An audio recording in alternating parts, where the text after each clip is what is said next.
Oras na naman para magluto. Kaya naman tara, samahan niyo ako magluto nitong masarap na ginataang manok. Kahit simple lang pero talaga namang matatakam ka. Dagdagan mo pa ng maraming kanin. Kahit baho nga lang ay pwede rito. Kaya naman tara, simulan na natin. Dalawang pares sa Thai parts kasama yung hita aking binili dito sa aming palengke. Minsan mas favorite ko yung ganitong part ng manok. Pag kasi purong laman lang para bang wala akong ganang kumain. Mas masarap talaga yung medyo may buto-buto. Buti na lang talaga, ito na lang manok ang hindi masyadong tumataas at hindi masyadong tinatamaan ng mga sakit. Hindi kagaya ng mga baboy ngayon na talaga namang talamak ang mga sakit. Sibuyas at saka luya ang aking hinihiwa. Para naman sa aking gagamiting gulay, meron akong isang pirasong sayote. Binalatan ko lang yung sayote tapos hihiwain lang natin kagaya ng pantinola. Napakasimple nga lang ng luto natin. Para ka lang magtitinola ng manok, ang kaibahan lang ay merong gata. Big shout out sa lahat ng mga bagong followers natin dyan. Maraming salamat po sa inyong suporta. Welcome po kayo dito sa Cook and Taste. As usual, pagka meron tayong luya, unang-una natin ginigisa itong ating mga luya. Susunod naman natin dito yung mga sibuyas na pula. Sa konting halo-halo nga lang at gisa-gisa, ay lalabas na nga yung kanyang aroma. Salamat pala dun sa mga viewers na nagko-comment kung taga saan sila. Nagagalak at natutuwa nga pala ako na makita ko, mabasa ko kung saan pala nakakarating itong ating mga video. At sa lahat po ng mga nagsisend naman ng kanilang mga stars, naku po, maraming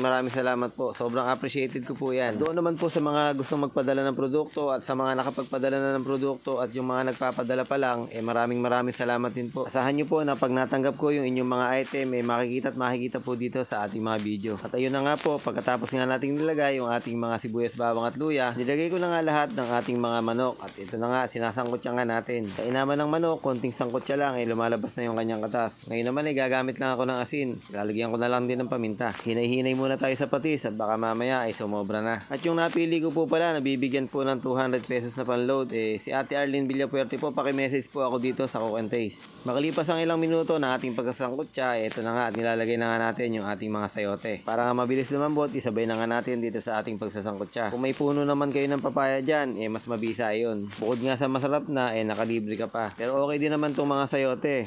Ayun nga lang, magbabayad ka. Then sabawan na natin at wag nating lalagyan ng maraming sabaw yan. Konti lang. Siguro mga 2 cup lang. Pero mas maganda rito kung meron kayong pangalawang gata. Tapos yun nga, pinalambot ko nga lang. Lagyan natin ng maraming siling haba para nga mas maganda. At kung meron kayong siling labuyo dyan, pwede rin naman.